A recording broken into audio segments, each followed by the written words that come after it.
சரவண ஜோதியே நமோ நம. வாழ்க வையகம், வாழ்க வளமுடன். அனைத்து தமிழ் நெஞ்சங்களுக்கும் கனிவான வணக்கங்கள். குரு பகவானின் அதிசார பெயர்ச்சி. குரு பகவான் 12 ராசிகளுக்கும் அற்புதமான பலன்களை தன் ஸ்தான பலத்தாலும் அருட்பார்வையாலும் அள்ளி வழங்குபவர். அதனால்தான் குரு பார்க்க கோடி நன்மை என்பார்கள்.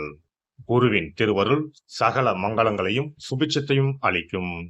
குரு பிரம்மா, குரு விஷ்ணு, குரு தேவோ மகேஸ்வரக, குரு சாஸ்தாத் பரபிரம்மா, தஸ்மை ஸ்ரீ குருவே நம என்கிற மந்திரத்தை சொல்லி குருவை வணங்க நன்மைகள் தேடி வரும்.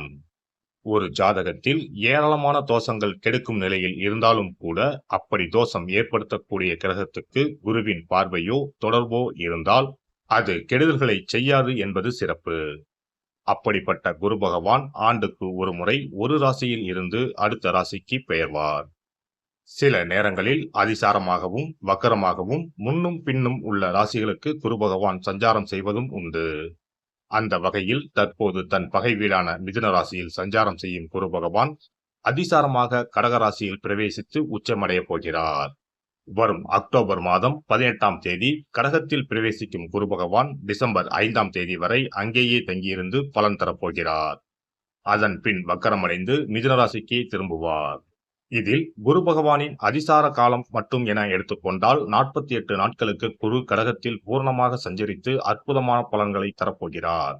அடுத்த ஆண்டு நிகழும் குரு பெயர்ச்சிக்கு பின்னர் ஓராண்டு உங்கள் வாழ்க்கை எப்படி இருக்கும் என்பதற்கான முன்னோட்டமாக இந்த 48 நாட்களும் அமையும் என்றால் அது மிக இல்லை.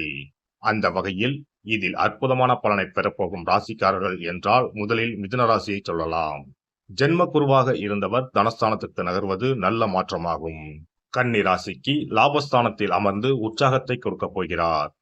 விருச்சிக ராசிக்கு 9இல் அமர்ந்து ஆசுவாசப்படுத்தப் போகிறார். மகர ராசிக்கு 7இல் அமர்ந்து ஆனந்தமான வாழ்வை தரப்போகிறார். மீன ராசிக்காரர்கள் கஷ்டங்கள் நீங்கி சுகமான வாழ்வை அனுபவிப்பார்கள்.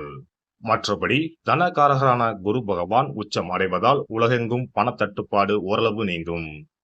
வாரா கடன்கள் வங்கிகளுக்கு அதிகம் வசூலாகும். மழையளவு உயரும். உணவுப் பொருள் உற்பத்தி அதிகரிக்கும்.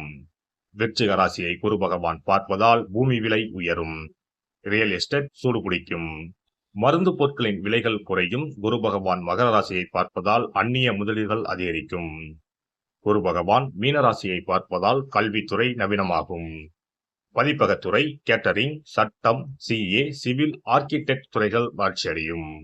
இந்த அதிசார பெயர்ச்சியால் உங்கள் வாழ்வில் வளமும் நலமும் செல்வ செழிப்பும் பெற்று வாழ்வில் உயரிய நிலையை அடைய எல்லாம் வல்ல எம்பெருமானை வேண்டி விரும்பி கேட்டுக்கொள்கிறேன். சிம்ம ராசி அன்பர்களே, தற்போது குரு பகவான் 11ஆம் இடமான லாபஸ்தானத்தில் சஞ்சரிக்கிறார். ஆகவே பல்வேறு விதமான நற்பலன்களை உங்களுக்கு வாரி வழங்கிக் கொண்டிருக்கிறார். மரியாதையும் செல்வாக்கையும் தந்த வண்ணம் உள்ளார். அப்படிப்பட்ட குரு பகவான் அக்டோபர் மாதம் 18ஆம் தேதி முதல் டிசம்பர் 5 வரையிலும் விரயஸ்தானமான கடகத்தில் வந்து அமர்ந்து பலன் தர இருக்கிறார்.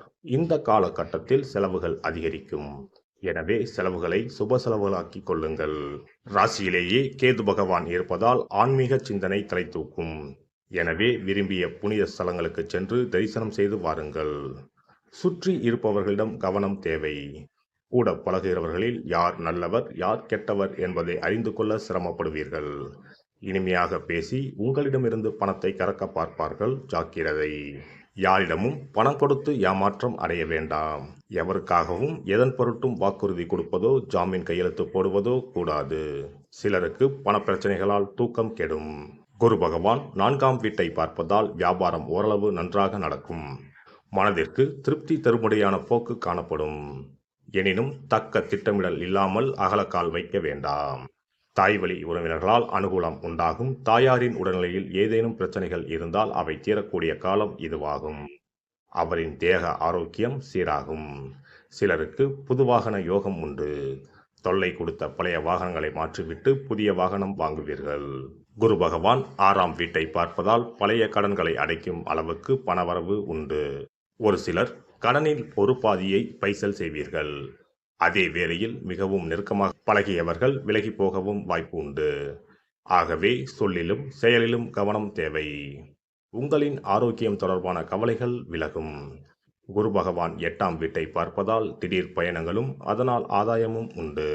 பங்குச் சந்தையில் நீண்ட கால முதலீடுகள் செய்திருப்பவர்களுக்கு நல்ல லாபம் கிடைக்கும்.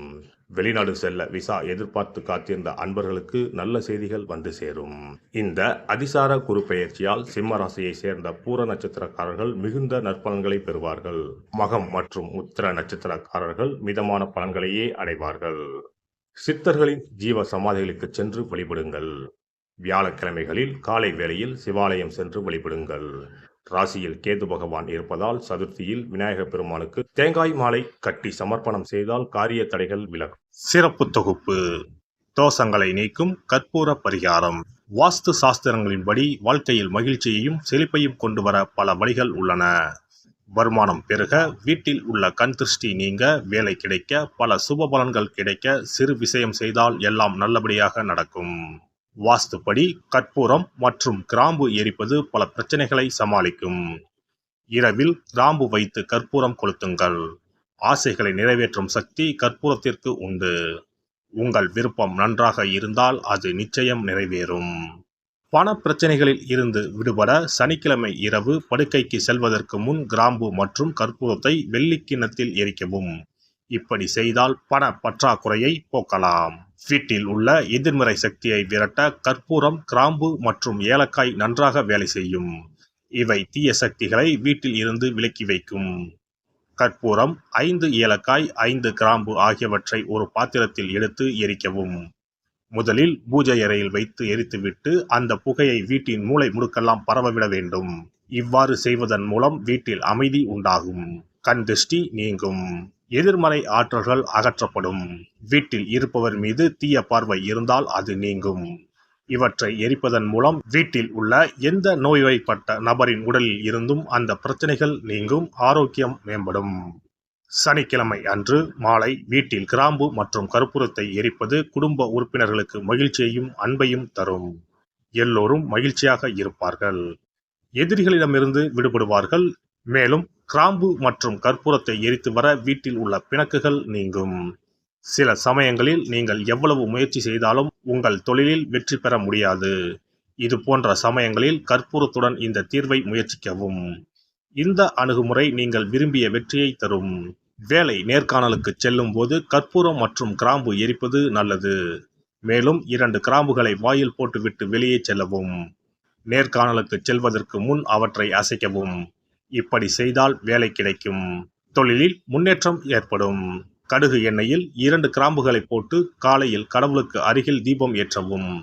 அதன் பிறகு நேர்காணலில் கலந்து கொள்ளுங்கள். இவ்வாறு செய்வதன் மூலம் தொழிலில் உள்ள தடைகள் அனைத்தும் நீங்கும். நல்ல வேலை கிடைக்கும். திருமண உறவில் சிக்கல் இருந்தால் வெள்ளி அல்லது வேறு ஏதேனும் பாத்திரத்தில் கற்பூரத்தை எரிக்கவும். அறையின் மூலையில் 2 கற்பூரங்களை வைக்க வேண்டும். இவ்வாறு செய்வதன் மூலம் தம்பதிகளிடையே ஒற்றுமை அதிகரிக்கும். மேலும் இரவில் கற்பூரம் மற்றும் கிராம்புகளை எரிப்பதால் வாழ்வில் உள்ள தடைகள் நீங்கும். 6 கற்பூரம் மற்றும் 36 கிராம்புகளை எடுத்து வீட்டில் தூவி வர உங்கள் திருமண வாழ்க்கையில் உள்ள தடைகள் நீங்கும். எந்த ஒரு பரிகாரமாக இருந்தாலும் அதை முழு மனதோடு தெய்வ நம்பிக்கையோடு தொடர்ந்து செய்து வந்தால் மட்டுமே பலன் கிடைக்கும். எனவே நம்பிக்கையோடு செய்து பலனை பெறுங்கள். நல்லதே நடக்கும். எல்லாம் வல்ல இறையருளால் நீங்களும் உங்கள் அன்பு குடும்பமும் உடல் நலம், நீளாயுள், நிறை செல்வம், உயர் புகழ், மெய்ஞானம் ஓங்கி வாழ்க வளமுடன்.